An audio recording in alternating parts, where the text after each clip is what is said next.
Hello বন্ধুরা, আশা করছি তোমরা সকলে ভালো আছো। আজকে আমি কেকটা কেমন বানালাম সেটাই তোমাদের কাছে শেয়ার করছি। এই শীতে কেক খেতে তো সকলেরই খুব ভালো লাগে, তাই না? সেটা যদি বাড়ির তৈরি হয় তাহলে তো আর কথাই নেই। আজকে আমার এই বাড়িতে বানানো কেকটা খুবই সুস্বাদু হয়েছিল।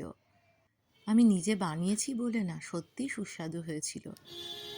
আর এই যে দেখছো বাইরের কোটিংটা, এটা কিন্তু আমি একটা আজকে তোমাদের ছোট্ট টিপস দিচ্ছি। কেকের ব্যাটার রেডি হয়ে যাবার পর ডিমটা ফাটিয়ে দেবে, দিয়ে আবার ব্যাটারটা মিক্স করবে, তাহলে দেখবে বাইরের কোটিংটা এইভাবে শক্ত আসবে আর ভেতরটা প্রচণ্ডই সফট। তবে আমি কেক বানাতে গিয়ে একটা জিনিস লক্ষ্য করলাম যে বাটির গায়ে ভালো করে তেল মাখাতে হবে, নাহলে কিন্তু কেকটা ঠিকমতো বেরিয়ে আসবে না। আমার ঠিকঠাকই বেরিয়ে এসেছে বাটি থেকে, আর দেখতেও অসাধারণ, খেতেও অসাধারণ হয়েছে। দেখো কি সুন্দর কেটে যাচ্ছে, আর ভেতরটাও খুব সফট হয়েছে।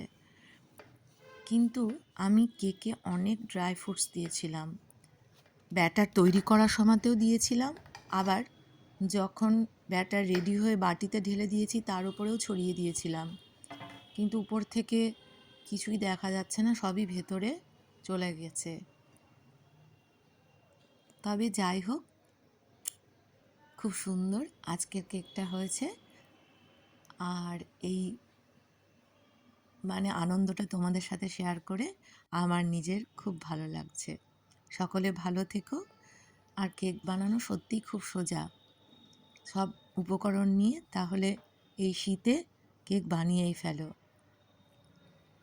সকলকে ভিডিওটা দেখার জন্য ধন্যবাদ।